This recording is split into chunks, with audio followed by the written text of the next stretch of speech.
안녕하세요. 사연 읽어주는 남예입니다. 오늘도 와주셔서 감사드리며 오늘의 여성 사연자분 사연은 제가 소개해드리도록 하겠습니다. 많은 청취 부탁드리며 오늘의 사연 바로 시작하겠습니다. 젊은 사람들의 마음은 참 알다가도 모르겠습니다.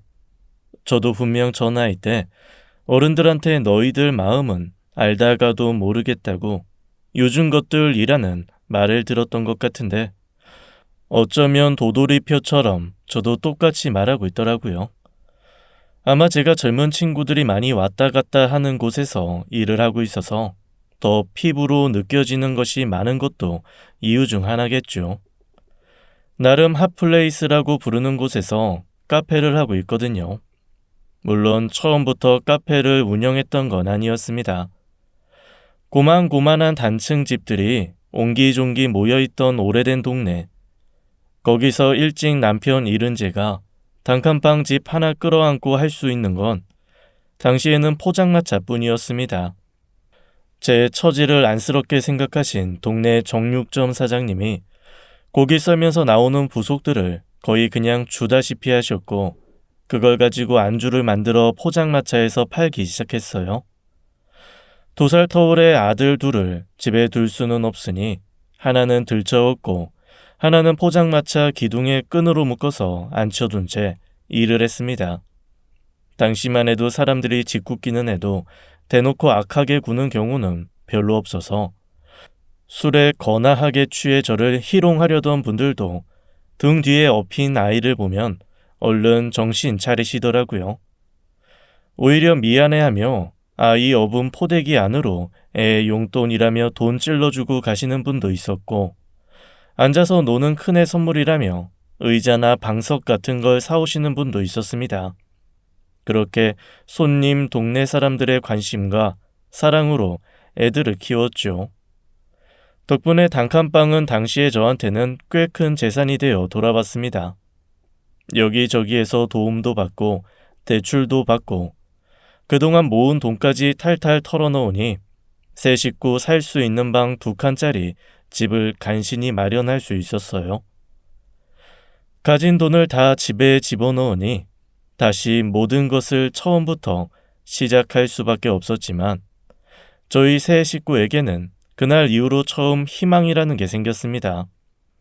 공부에 영 흥미가 없던 두 아이가 공부 열심히 해서 성공한 삶을 살겠다는 목표가 생겼고 저는 그 아이들을 최대한 뒷바라지하겠다는 꿈이 생겼거든요. 그렇게 저희 셋은 똘똘 뭉쳐 열심히 살았습니다. 고맙게도 큰 아이, 둘째 아이 모두 서울에 있는 명문대에 전액 장학금으로 입학했고 학교 다니는 중에도 이것저것 경진대회도 많이 나가 상금도 타고 교내 창업도 해서 돈도 벌더라고요. 저한테는 너무 고마운 녀석들이죠. 그리고 그 두 녀석이 모두 졸업하고 사회생활을 시작한 지 3년째 되던 해 제 생일에 저는 정말 죽을 때까지 잊지 못할 선물을 받았습니다. 자 엄마 눈 감고 잘 따라와요. 발 아래 조심하고 우리가 엄마 스케일이 좀 있는 선물을 마련했거든. 아유, 진짜. 뭔데 이렇게 유난들이야? 정말 무슨 선물이길래 집 밖으로 나가야 돼? 엄마 진짜 깜짝 놀란다 정말. 아들들 배포가 이 정도야. 허풍인지 장난인지 알 수 없었지만 그래도 아들 둘이 신난 게 가려진 눈 너머로도 충분히 느껴질 수 있을 정도였습니다. 그렇게 집에서 100m쯤 눈이 가려진 채 아들들 손에 이끌려 걸어간 곳 끝. 아들들이 안대를 벗긴 제 눈앞에 드러난 건 10평이 채 되지 않은 가게였습니다. 꿈 커피하우스. 제가 가장 좋아하는 색인 연두색 위에 은은하게 갈색으로 새겨진 간판을 보며 저는 아들들을 번갈아가며 바라봤습니다. 이게 뭐니? 우리 커피 마시러 온 거야? 그런데 문 닫힌 것 같은데? 에헤이, 우리 엄마 상상력이 부족하네. 아이자 들어와요. 앞장선 큰아들이 자연스럽게 번호키를 누르고 저를 안으로 안내하더라고요. 얼떨떨하게 쫓아 들어간 저를 작은 아들이 끌어안으며 이렇게 말했습니다. 엄마, 아니 왜 바리스타 자격증도 두 종류나 따놓고 저녁마다 몰래 카페에서 알바도 하고 여기저기 카페 가맹점 자료 모아서 살펴보기도 하고 그랬으면서 왜 우리한테는 비밀로 했어요? 그러게, 우린 또 엄마가 믹스커피 매니아인 줄 알았지. 그렇게 핸드드립의 진심인 줄은 몰랐네. 일기장에 내 카페 하나 가졌으면 소원이 없겠다고 100번씩 써놓고. 아이 그래서 우리가 준비했어요. 엄마 카페. 뭐? 뭐라고? 이게 내 카페라고? 일단 엄마 취향 비슷하게 맞춰서 기본은 다 마련했고 올 한 해 월세까지는 우리 둘이 할 건데 그 다음부터는 온전히 엄마가 혼자 해야 돼요. 이거 잘 되면 나랑 쟤랑 엄마한테 용돈 안 드리고 오히려 우리가 받을 거라고. 아들들의 말에 차오르는 눈물을 간신히 참으며 천천히 주변을 둘러보았습니다. 아들 헛 키운 거 아니었더라고요. 커피잔 하나, 가게 벽에 걸린 그림 하나, 정말 제 마음에 안 드는 게 하나 없었습니다. 제가 골라도 이보다 더 잘 골랐을 수는 없게 완벽하더라고요. 그렇게 저는 아들 둘에게 카페를 선물 받았고 몇 달 지나지 않아 커피 맛 좋은 가게로 주변에 소문이 나서 정신없이 바빠지기 시작했습니다. 그리고 그 즈음 큰 아들은 오랜 시간 준비했던 외국계 회사에 취직을 해서 억대 연봉, 그 이상을 받고 일하는 성공 가도를 달리기 시작했죠. 둘째 역시 첫째 못지않게 자기 분야에서 단단하게 자리 잡아가고 있었습니다. 가게 잘 되고 아이들 잘 되니 사실 걱정할 게 없더라고요. 다만 가끔 가게에 오는 젊은 사람들의 말과 행동에 스트레스 받고 이해가 되지 않아 힘든 게 유일한 저의 고민이었달까요? 뭐 그것조차도 없으면 그게 삶이겠나 싶어 넘어가던 어느 날 첫째 아들이 머뭇거리며 가게를 찾아와 평생 달란 적 없는 커피까지 한 잔 시켜놓고 저랑 할 말이 있다 하더라고요. 엄마, 제가 한 1년 만난 여자가 있는데 슬슬 결혼하려고요. 인사 한번 시키고 싶은데 시간 좀. 어머 세상에, 드디어 나도 며느리가 생기는구나.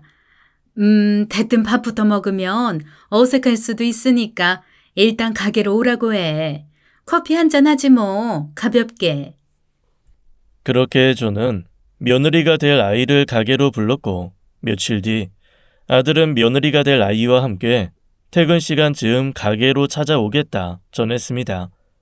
그리고 약속 당일 저한테 무슨 일이 있다는 걸 알기라도 하는 듯 유난히 그날따라 손님이 없더라고요. 평소 같으면 아르바이트생과 저 둘 다 눈코 뜰 새 없이 바빠야 하는데 개미새끼 한 마리 얼씬거리지 않는 신기한 날이었습니다. 어차피 아들과 며느리 될 아이가 오면 가게 문도 일찍 닫을 예정이어서 아르바이트생도 반차 느낌으로 용돈 좀 쥐어주고 이르게 퇴근시키고 혼자 가게를 지켰습니다. 통화를 하면서 한 여자가 카페로 들어오더라고요. 들어올 때부터 통화 상대와 육두 문자를 주고받으면서 시끄럽게 하길래 속으로 네 집 딸인지 참 교육 엉망이다 라는 생각을 하며 바라보았습니다. 커피를 시킬 때도 고갯짓으로 툭, 카드도 던지듯 주더라고요. 그리고 커피 나왔다고 호출을 했더니 전화기를 가리키며 얼굴을 찡그리고 저한테 손짓을 하는 겁니다. 자기 지금 전화 받고 있으니 좀 가져와라 이거죠. 원래는 안 되지만 손님도 없고 이런 사람이랑 대거리 해봐야 소용없으니 그냥 갖다 줬습니다. 고맙다는 말도 당연히 없고 거친 말 툭툭 내뱉으며 통화하느라 정신없더라고요. 손님도 없고 가게도 넓지 않으니 자연히 그 통화 내용이 제 귀로 들어오는데 어휴 정말 민망하기 그지없었습니다. 솔직히 좀 걱정되더라고요. 이 손님이 있는데 아들과 며느리 될 아이가 같이 들어오면 제가 당황스러울 것 같은 거죠. 그래서 아들에게 전화를 걸었는데 회의 들어갔는지 꺼져 있더라고요. 하는 수 없이 이제나 저제나 저 여자가 통화 끝나고 나기를 기다리며 혼자 안절부절 못했습니다. 제가 진짜 수없이 많은 젊은 세대들을 만나고 그들이 기함하게 만드는 다양한 행동을 많이 겪었지만 그 여자는 정말 넘사벽이었어요. 클럽에서 만난 남자마다 잠자리를 가지고 그 남자들 품평을 아무렇지도 않게 하더라고요. 게다가 연애하는 사람을 따로 두고 이 남자 저 남자 여지 남기면서 연애도 아니고 연애가 아닌 것도 아닌 애매한 관계를 몇 명이나 가지고 그걸 또 즐기고 있었습니다. 야, 체력 될 때 이놈 저놈 만나도 보고 놀아도 봐야 뭐가 찐인지 알지. 나 그래서 제대로 된 거 물은 거잖아. 음식도 많이 먹어봐야 제대로 된 맛을 알잖아. 남자도 똑같아. 죽으면 썩을 몸 뭐 그렇게 아끼냐? 그냥 땡기면 놀아. 어차피 결혼이라는 거 나중에 신분 세탁할 때나 쓰는 거 아니야? 너 그래서 어제 그 오빠랑 잤어? 아니 왜 안 잤어? 야 멍충아. 일단 자고 나서 생각하는 게 남녀 관계라니까. 아유. 사실 그 얘기를 들으면서 속으로 저한테 정말 딸이 없어서 다행이라는 생각이 들었습니다. 세상 저렇게 문란한 여자가 또 있나 싶었고 저런 게 내 딸이면 정말 복장이 터져 죽겠구나 싶었거든요. 카페 하면서 정말 어이없는 여자들 많이 만났는데 그 여자가 진짜 최고 중에 최고였죠. 얼른 나가라.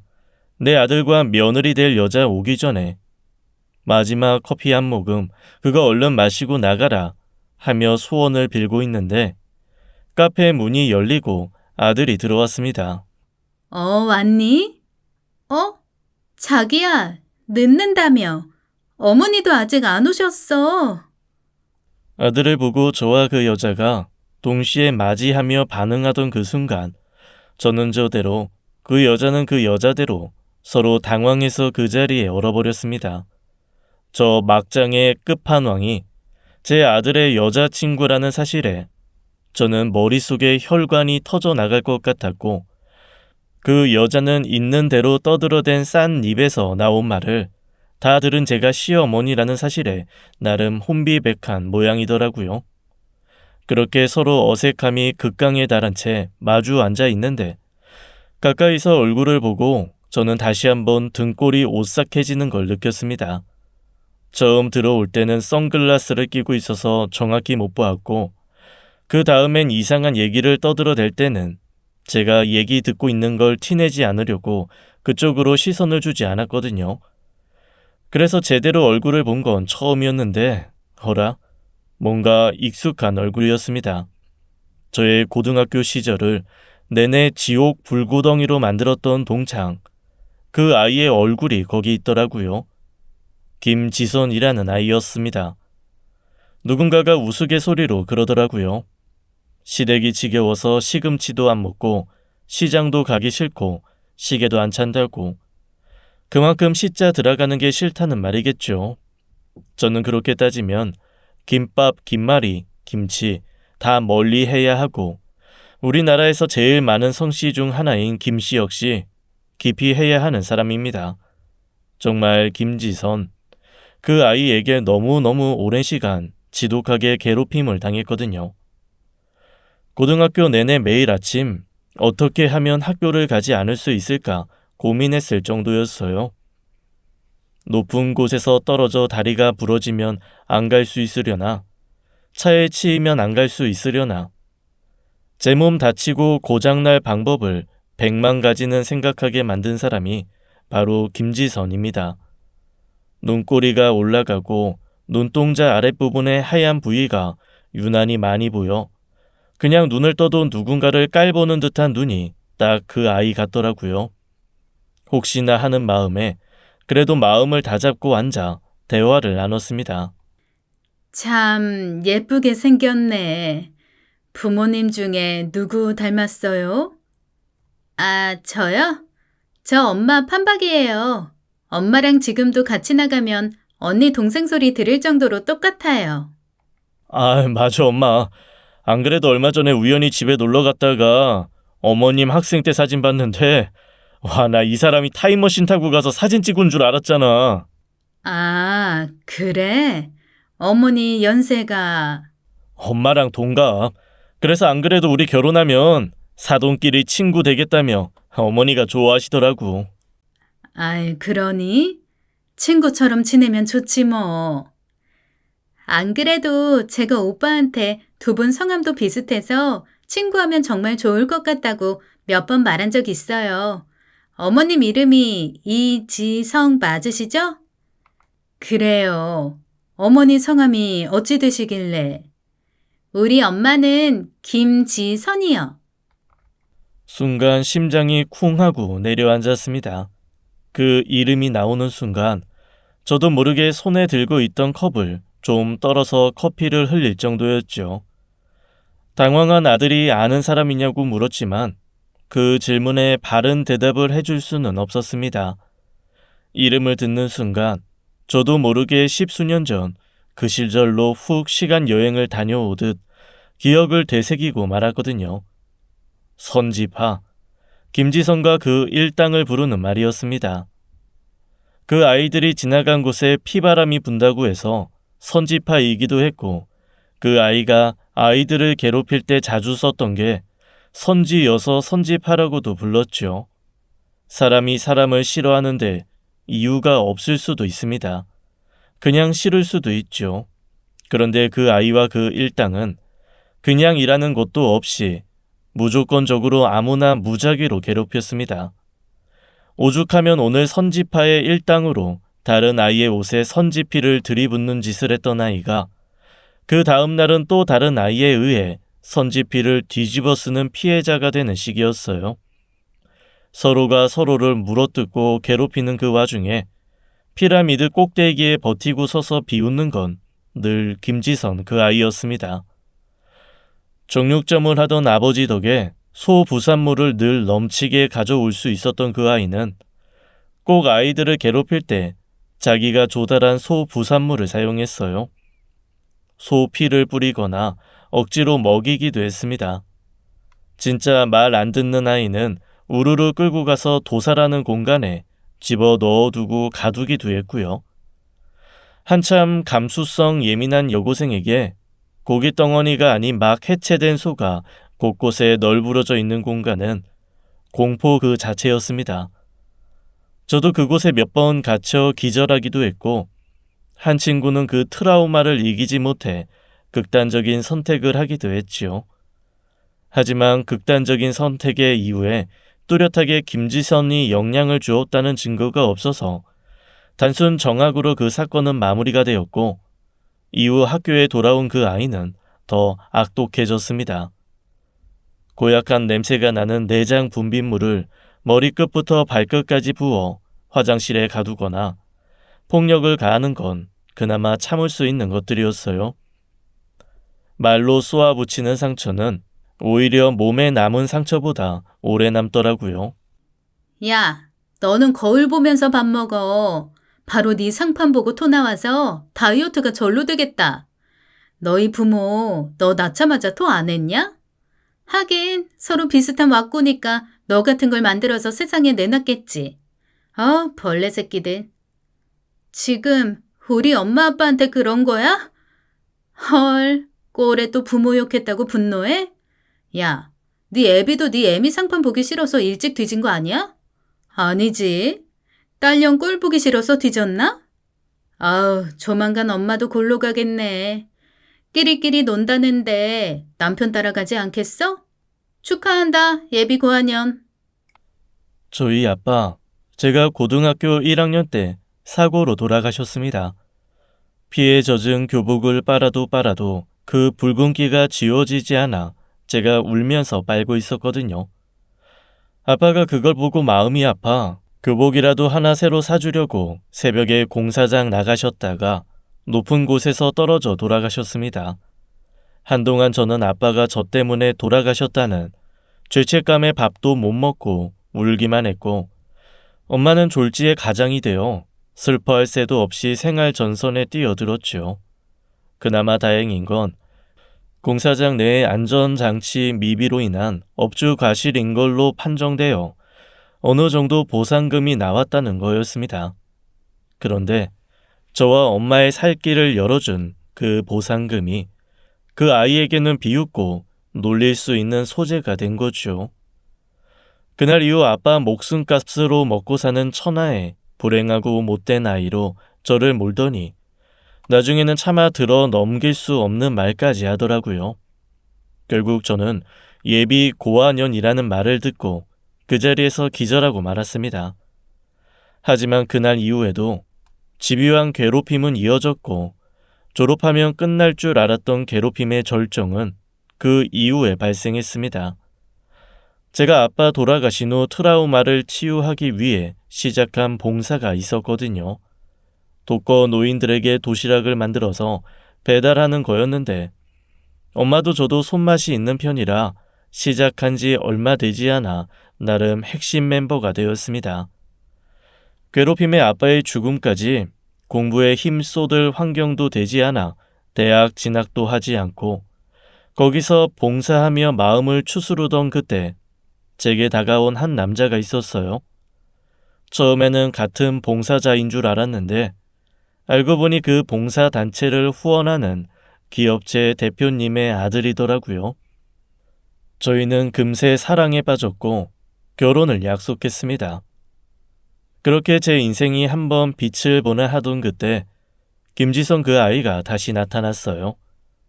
어디서 소식을 듣고 나타났는지 봉사단체에 나타나 저에 대한 안 좋은 소문을 흘리면서 제 생활을 다 흔들어 놓더니 결국 1년 반 만에 그 남자까지 뺏어가더라고요. 소문이라는 게 참 무서워서 제가 아무리 변명을 해도 사람들은 자기가 믿고 싶은 것만 믿었습니다. 결국 저는 제 마음을 간신히 추스를 수 있었던 유일한 쉼터도 잃고 또 방황을 하게 되었죠. 그러다 몇 년을 시골에서 첩거하다 만난 남편과 결혼해서 다시 도시로 온 거였습니다. 그날 이후 제 인생의 그 아이가 다시 나타날 거라고는 꿈도 꾸지 않았는데 사돈이라니요. 저는 그 아이가 딸을 만난 바로 그날 집에 오자마자 아들에게 모든 이야기를 다 해주었습니다. 그리고 카페에서 그 아이가 떠들어댔던 문란한 말들도 낱낱이 다 전해줬죠. 엄마, 제가 연애하면서 쭉 지켜봤는데 그렇게 나쁜 애 아니에요. 그리고 장모님이랑 엄마가 악연인 건 알겠지만 사돈끼리 자주 만날 것도 아니고 얘 착해요. 견제관념도 뚜렷해서 벌써 자기 앞으로 현금만 1억 넘게 저축해놨고 그리고 요즘 애들 저도 요즘 얘기는 하지만 괜시니 말 더 세게 해서 확확 지르고 뭐 그러는 거 없잖아 있어요. 아까 아마 그런 걸 거예요. 아이고, 아들은 이미 눈에 뭔가 단단히 쓰인 모양이었습니다. 다른 일 같으면 저도 아들을 믿고 넘어갔을 텐데 이건 정말 아니라는 생각이 들었어요. 무조건 제대로 된 증거를 잡아야겠다는 마음뿐이었습니다. 그래서 다음 날 흥신소를 찾아 며느리 될 아이의 뒷조사를 의뢰했습니다. 흥신소에서는 한 2, 3주 걸린다며 일단 기다리라고 하더라고요. 마냥 기다리기만 해야 하는 상황이 답답해서 아르바이트생에게 카페를 맡기고 혼자 여기저기 걸어다니는 시간이 길어졌죠.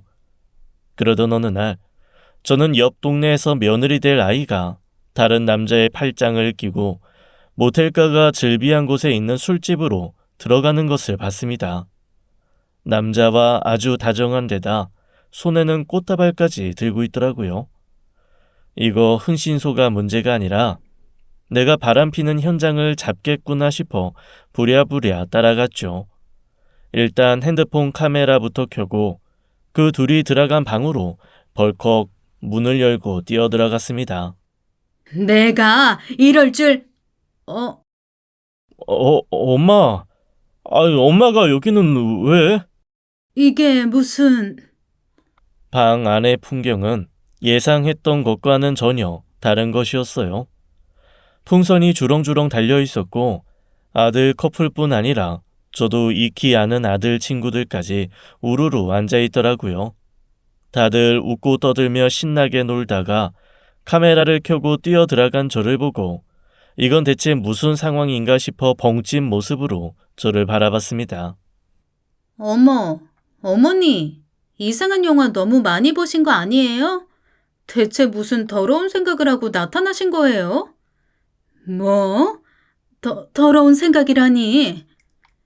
아우, 진짜. 뭐 눈에는 뭐만 보이고 사람은 다 자기가 생각하는 것처럼 남도 생각한다는데. 엄마, 아니 무슨 오해가 좀 있었나 본데 일단 저랑 잠깐 나가요. 세상 어색해진 그곳 사람들을 두고 아들은 저를 끌고 술집 밖으로 나왔습니다. 그리고 평생 저한테 얼굴 한번 찌푸리지 않던 아이가 한숨을 쉬며 그러더라고요. 엄마, 오늘 우리 친구들끼리 결혼 전야제 파티하는 날이에요. 대체 엄마답지 않게 왜 이러세요? 너 엄마 믿지? 쟤는 아니야. 콩 심은 데 콩 나고 팥 심은 데 팥 나. 지 엄마 꼭 닮았는데 쟤가 괜찮은 사람일 리가 없다. 너 이 결혼 엄마는 못 시켜. 엄마, 지금 엄마 그러시는 거 연자제나 다를 거 하나 없어요. 엄마야말로 저 못 믿으세요? 가끔 철없고 직선적인 부분이 있지만 괜찮은 애예요. 엄마가 조금만 마음을 열고 봐주시면 안 될까요? 진짜 고집은 하여간 엄마는 안 된다는 마음 변하지 않을 거다. 그렇게 아들과 평행선을 달리는 얘기를 나누다 지친 저는 집에 와서 그냥 알아 누웠습니다. 아들도 마음이 불편한지 더 이상 저랑 얘기를 나누지 않으려 하고 피하기만 하더라고요. 제 마지막 희망은 그저 흥신소에서 확보한 증거들을 가져다 주는 것 뿐이었죠. 일각이 여삼추로 기다리고 또 기다리던 중 제가 의뢰한 지 3주째 되던 날 흥신소는 두툼한 봉투를 제게 전해주었습니다. 그리고 그 안에는 정말 어마어마한 정보가 가득했습니다. 우선 이름만으로도 제 숨을 막히게 하는 김지선은 한 명도 아닌 2명과 바람을 피우는 중이었습니다. 한 명은 헬스 트레이너였고 다른 한 명은 호스트바에서 일하는 사람이더라고요.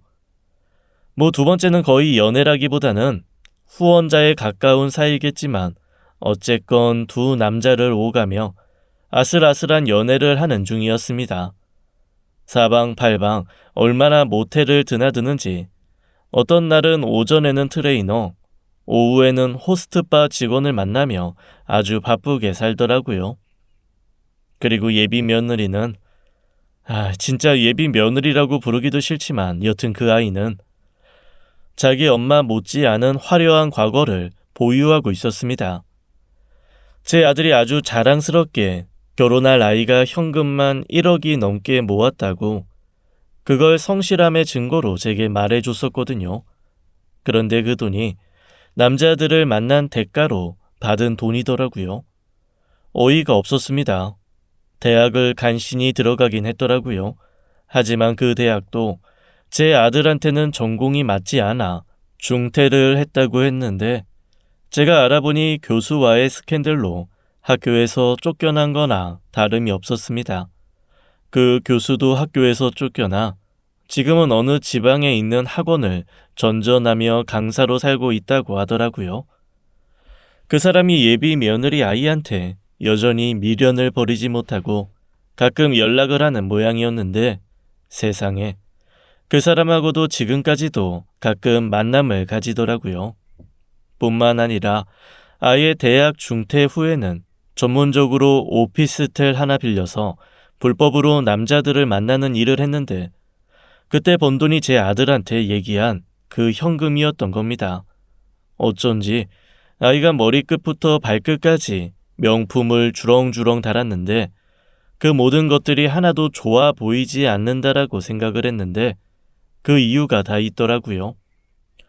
흥신소에서는 친절하게도 지금도 그 아이가 만나고 있는 남자들, 대학교 때부터 만나왔던 그 학교 교수, 그런 사람들 사진을 꼼꼼하게 찍어서 제게 정리까지 해서 갖다 주기까지 했습니다. 제가 가장 분노한 지점은 제 아들과 만나고 있는 동안에도 10명이 넘는 남자들과 잠자리를 가지며 용돈을 벌었다는 거예요.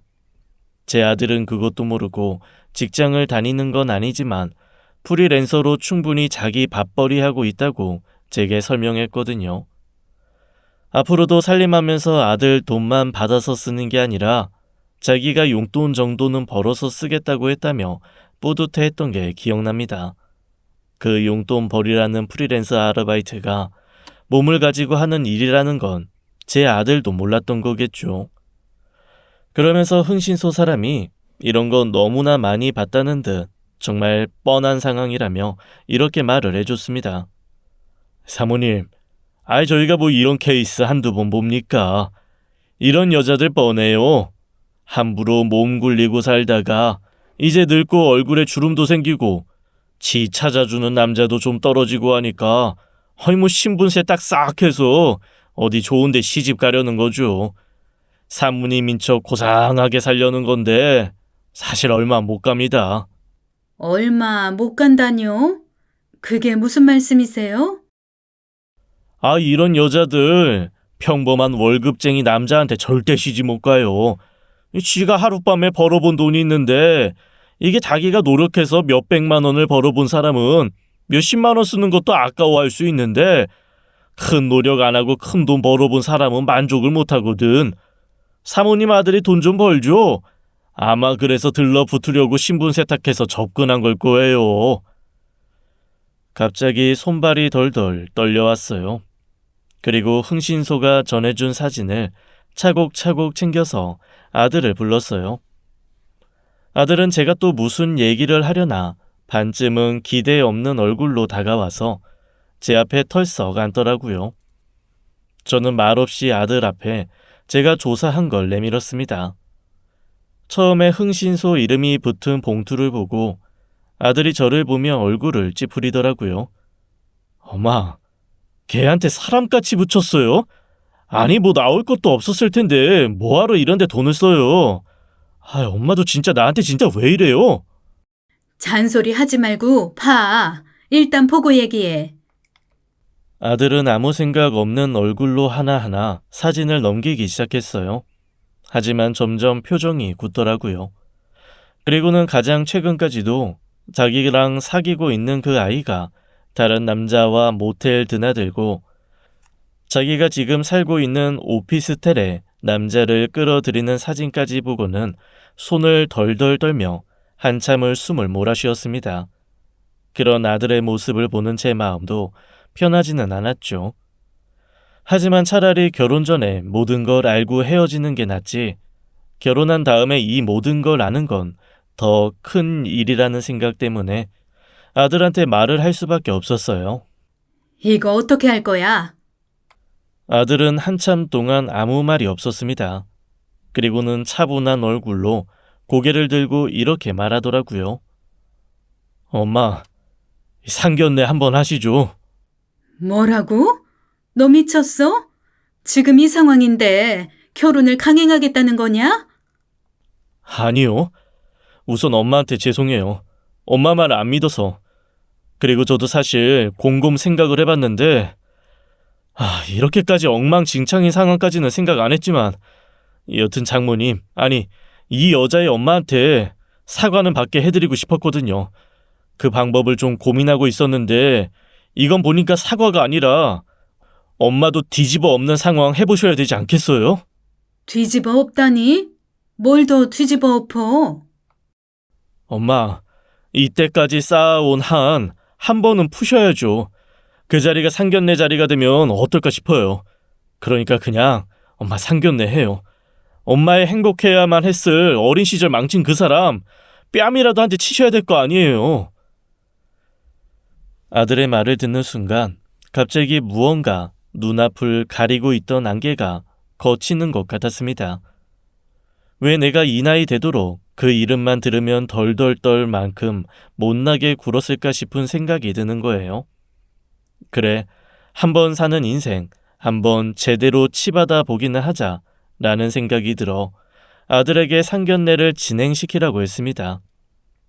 그리고 대망의 상견례 날, 그 두 모녀는 머리끝부터 발끝까지 명품으로 휘감고 아주 거만하게 나타났습니다. 바깥 사동은 그냥 아주 얌전한 스타일, 학자 같은 분이더라고요. 사실 아들에게 얘기를 듣고 알고는 있었습니다. 저한테 뺏은 그 남자랑 결혼을 하기 직전 고등학교 시절에 벌인 일을 듣고 그 사람의 아버지가 결사 반대를 해서 결혼까지는 가지 못했다고 하더라고요. 아마 그 이후에 샌님처럼 얌전한 사람을 잡아서 결혼을 한 모양이었습니다. 상견례 장에 들어온 두 모녀, 세상 고상한 척 인사도 정중하게 하고 제 아들 칭찬도 하며 슬슬 분위기에 발동을 걸더군요. 그 모습만 봐서는 교양이 머리끝까지 찬 사모님 그 자체였습니다. 네가 그런 식으로 말하는 걸 한 번도 상상해 본 적이 없어서 이름 모르고 만났으면 너인 줄 몰랐겠다. 너라뇨? 사돈, 그게 무슨... 사돈 좋아하네. 그리고 뭐? 부모님이 교육자? 야, 너네 아빠 정육점에서 소잡던 사람이잖아. 그래, 밑에서 일하는 애들 교육은 했지? 근데 그것도 나중에 듣고 보니 너무 교육을 심하게 해서 애들 다치고 멍들고 고소당하고 그랬더라. 허유, 교권 추락의 현장에 있었겠어 아주. 아, 소 잡는데도 교권 추락에 해당이 되나? 아니, 대체 지금 그게 무슨... 야, 너 뭐야? 뭐긴 이지성이지. 네가 만날 소피 붙고 때리던 그 이지성. 아빠 돌아가셨을 때 나불거리던 그 말이 아직도 귀에 생생한데 어디서 어울리지도 않은 고상을 떨고 앉아있어? 이지성? 너 혹시... 그래 이 기집애야.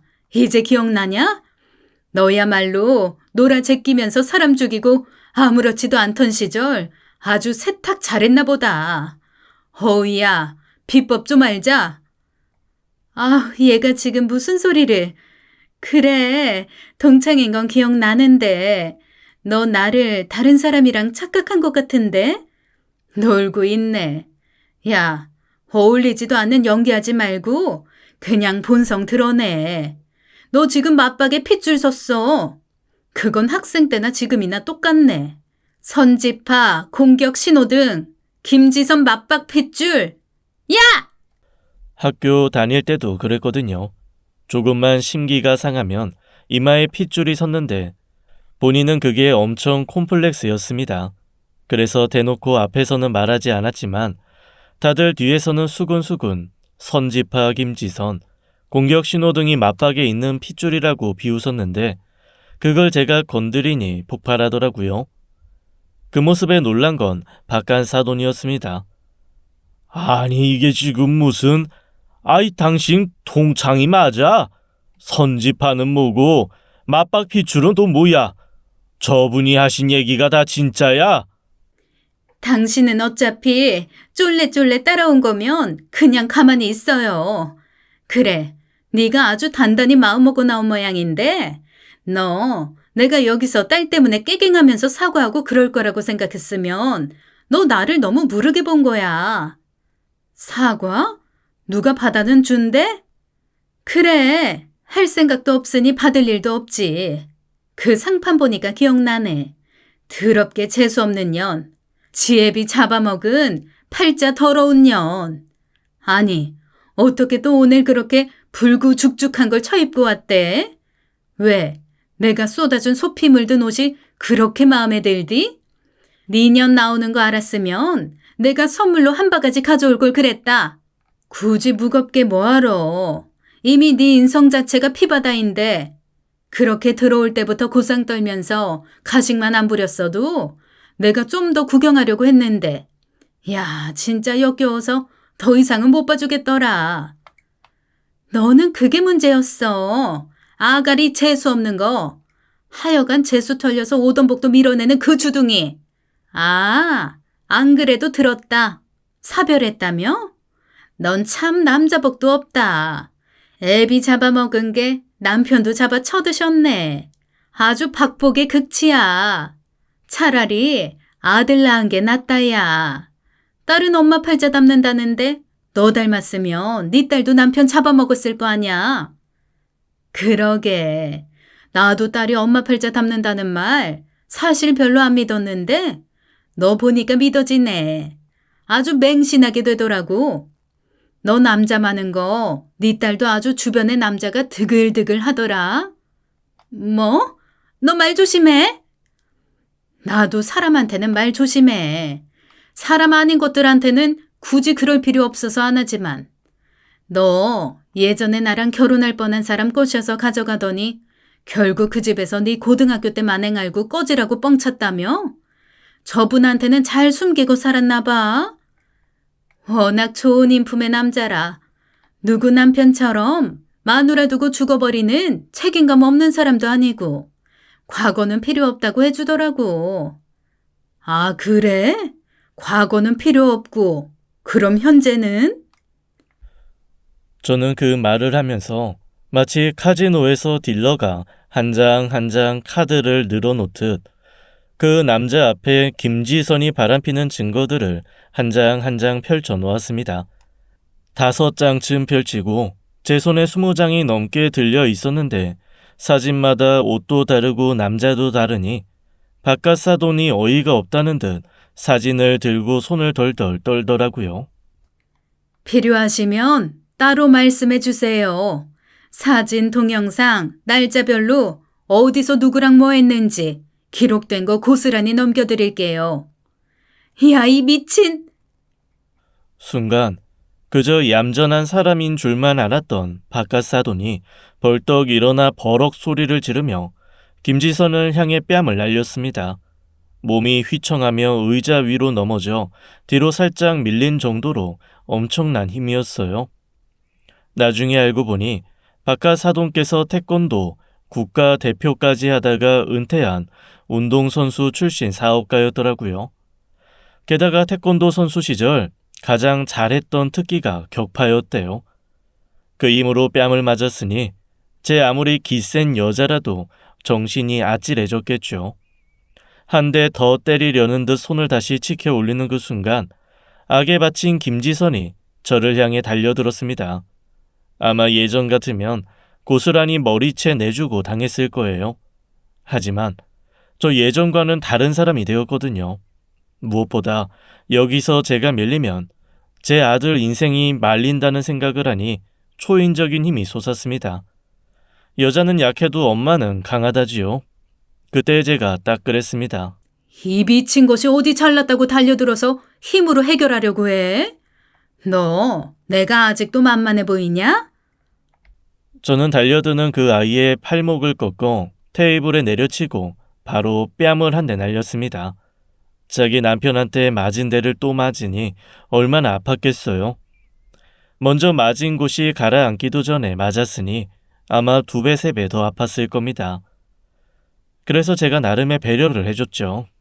원래 맞아서 부은 곳은 냉찜질을 해줘야 하는 거잖아요. 그래서 냅다 찬물을 주전자째에 끼얹어 버렸습니다. 왜? 네가 하던 방식인데? 너 사람 때리고 나면 꼭 화장실 끝에 집어넣고 문 잠그고 그 위에 물 부으면서 그랬잖아. 맞은데 식으라고. 네가 특별히 배려해서 해주는 거라고. 맞고 나서 바로 찬거되면 멍도 안 든다며? 너 아구창 맞고 볼따구에 멍 생길까 봐 내가 동창으로서 걱정돼서 살펴준 거야. 고마우면 고맙다고 해도 돼. 너 내가 가만 안 둬. 가만 안 둬. 가만 안 두면 어쩔 건데? 아니, 어디 한번 그럼 너도 하고 싶은 대로 해봐. 나도 오늘은 나 하고 싶은 대로 해봐야겠다. 저는 손을 내밀어 김지선의 머리채를 잡았습니다. 이게 참 그러면 안 되지만 머리카락 사이로 제 손이 쑥 들어가는 순간 모근이 뽑힐 정도로 제 주먹에 힘이 들어가 지워지는 그 순간 나름의 쾌감이 밀려오더라고요. 있는 힘껏 당겨가며 머리채를 잡아 뒤흔들고 그대로 바닥으로 패대기를 쳤습니다. 이미 뿌려진 물 때문에 축축해진 바닥이라 균형을 잃고 비틀거리던 김지선이 쿵 소리를 내며 쓰러졌습니다.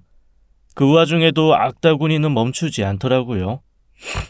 아우 진짜 더럽게 시끄럽네. 저는 테이블 위에 있던 수건으로 된 냅킨을 들고 가서 김지선 입에 확 물려버렸습니다. 알지? 이것도 너한테 배운 거. 뱉으면 그때마다 한 대씩이다. 너한테 배운 거. 그래도 야, 100분의 1은 써먹는다 오늘. 사람이 역시 경험만큼 좋은 거 없어. 그치? 당연히 상견례 자리는 파국이었죠. 저는 테이블 제 자리로 와서 앉아 물티슈로 손을 닦았습니다. 그러자 며느리 될 뻔한 그 아이가 제게 다가와 무릎을 꿇고 싹싹 빌기 시작하더라고요. 그것도 참 어이가 없었습니다.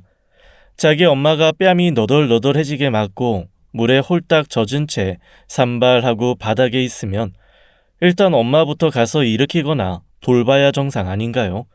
그런데 얘는 자기 엄마는 안중에도 없고 저한테 이런 부탁을 하더라고요. 어머니, 화 푸세요. 저는 진짜 몰랐어요. 저희 부모님이랑 다시는 안 만날 수 있어요. 인연 끊을게요. 제가 시집 귀신 돼서 살게요. 그러니까 저 결혼만 할 수 있게 허락해 주세요. 너 지금 엄마를 버려? 잘한 거 하나도 없는데 좀 가만히 있어요. 왜 그딴 식으로 살아서 남의 인생도 망치는데.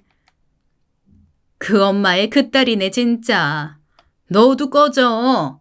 내가 너에 대해서도 안 알아봤을 것 같니? 네? 그게 무슨... 아주 훌륭한 1인 기업이시던데요. 제가 사장님이라고 부를 뻔했습니다. 회사 이름이 그래서 뭐예요? 육체미 주식회사 이런 건가? 아니면 잠자리 교역상사 이런 거? 아주 오만 남자들이 무역하듯 왔다 갔다 많이 하시대. 오피스텔이 아주 망국기의 장이야. 이 남자 저 남자 연령도 다양하고 국적도 다양해. 무슨 유엔이세요? 저는 잔뜩 비아냥거리며 흥신소에서 받은 사진들을 휙 공중에 던졌습니다. 흥신소가 참 일을 잘해서 오피스텔 건너편에서 아주 줌을 쭉 당겨 적나라한 장면까지 몇 장 잘 찍어서 갖다 줬거든요. 변명도 할 수 없는 적나라한 현장이었죠. 그래도 순정은 있더라 너는. 네 엄마랑 달리. 대학교 때 붙어 먹었던 그 강사는 여전히 만나더라.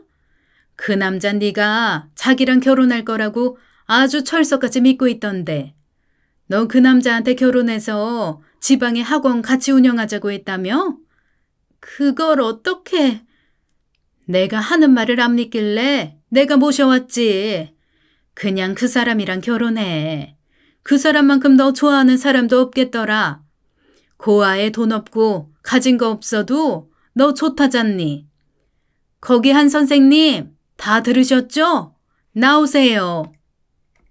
상견례하는 곳이 문으로 가운데를 나누어 둔 한정식 집이었거든요.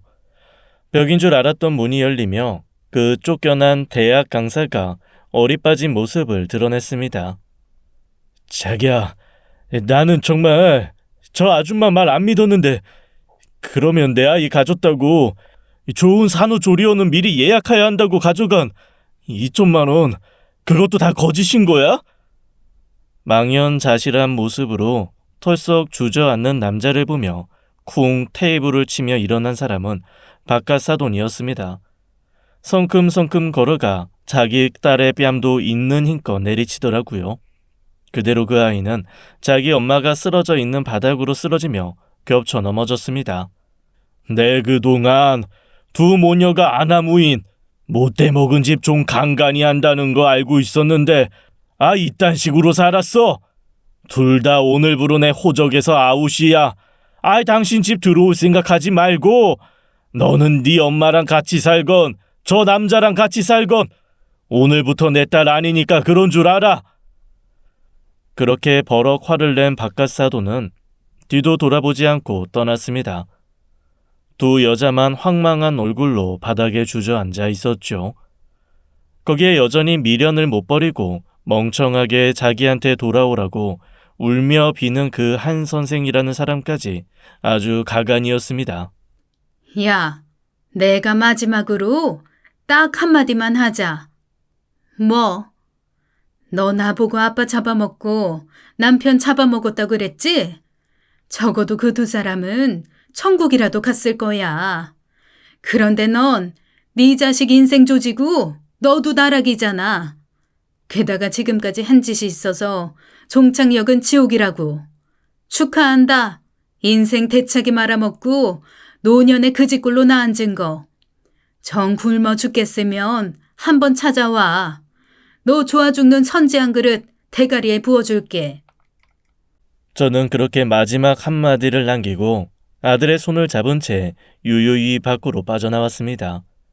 안에서는 두 모녀의 악에 바친 비명소리가 들렸고 간간히 눈물로 호소하는 그 한 선생의 목소리도 들렸죠. 엄마, 속 좀 시원해요. 사실 저도 한 소리 하고 싶었는데 오늘은 엄마가 주인공이어야 하니까 엄마 원하는 대로 하게 해주고 싶어서 꾹꾹 참았어요. 한마디 하지 그랬어. 너도 하고픈 말 못하면 그거 한 된다. 사실 말도 섞기 싫었어요. 그리고 저 성격에 분명 사방에 피해자 코스프레 할 것 같아서 제 친구들한테는 이미 다 말해놨어요. 아까 싸움 시작할 때 다중 통화 버튼 눌러서 들은 애들은 또 다 들었고 어디 가서 이상한 소문 내는 건 못할 거예요. 잘했네. 이제야 좀 똘똘한 내 아들로 돌아온 것 같네. 아들은 그런 저를 꼭 안아주었습니다. 저는 일단 아들이 그런 여자랑 결혼한 걸 막은 것이 행복했고 무엇보다 제 지난 한을 풀어낸 게 가장 좋았어요. 이후에 저한테 보너스 두둑하게 받은 흥신소에서 슬쩍 전해준 소식에 의하면 결국 두 모녀는 각각 남편이자 아버지였던 바깥사돈에게 확실히 손절당했다고 하더라고요. 게다가 김지선의 남편이 자기 아내와 바람 피웠던 사람들을 다 고소를 해서 아주 피말리게 괴롭히는 바람에 김지선도 아주 곤란한 상황에 처한 데다 돈도 다 잃었다 했습니다. 제 아들 잡아 팔자 한번 고쳐보려 했던 그 아이는 결국 갈 곳이 없이 그 한 선생이라는 사람을 선택해서 급히 결혼하고 따라갔던 모양인데 그것도 끝이 좋지 않더라고요. 자기 아내의 전적을 알고 의심병이 깊어진 한 선생이 아주 지독한 의처증으로 하루하루 피말리게 감시하고 잔소리하고 가다놓고 통제를 한다고 하대요. 뭐 자업자득인 거죠. 아, 제 아들은 이 지금 1년 반째 연애하는 여자가 있습니다. 친구 소개로 만났다고 하면서 6개월쯤 되었을 때 저한테 인사를 시켜줬는데 세상에 천만함에 제가 이랬다니까요. 저기, 우리 아들이랑 혹 헤어지더라도 나랑은 가끔 만나서 놀아줘요. 저도 사실은 남편감보다는 시어머니가 훨씬 더 좋아서 제가 먼저 결혼하자고 했어요. 저 어머니 너무 좋아요. 세상에 얼마나 예쁘고 착하고 사랑스러운지 정말 마음에 쏙 들었습니다. 조만간 결혼을 할 예정인데 제가 예단이고 살림이고 아무것도 하지 말고 그냥 몸만 오라고 했어요. 며느리한테 쥐어주려고 제가 5천만 원짜리 통장 하나 만들어 둔 게 있는데 그걸로 하고 싶은 거 하라고 주려고요. 대신 가방이며 보석은 남부럽지 않게 해줄 생각입니다. 며느리가 복스럽게 웃는 모습, 예쁜 아이라 뭐래도 예쁘지만 그 예쁜 아이가 더 예쁜 걸 하면 얼마나 곱겠어요. 게다가 이쁜 애가 이쁜 짓만 한다더니 여자 관심 하나도 없던 둘째한테 자기 친한 동생을 소개해줬는데 아이고, 둘째가 완전 그 여자한테 푹 빠져서 형 결혼하면 바로 자기도 할 거라고 하더라고요. 둘째 며느리감도 아주 눈에 넣어도 아프지 않을 정도로 사랑스러웠습니다. 게다가 며느리 둘이 친한 사이다 보니 형제들이 커플로 벌써부터 아주 쿵짝이 잘 맞아요. 가정이 평화로워진 거죠. 저 요즘에는 두 며느리랑 같이 놀러 다니고 쇼핑하고 할 생각에 아주 하루하루가 행복합니다. 제가 다 결혼 날짜가 기다려진다니까요. 지금까지 사연 읽어주는 남녀였습니다. 끝까지 함께 해주신 여러분 감사드리며 저희는 다음 사연으로 돌아올게요. 감사합니다.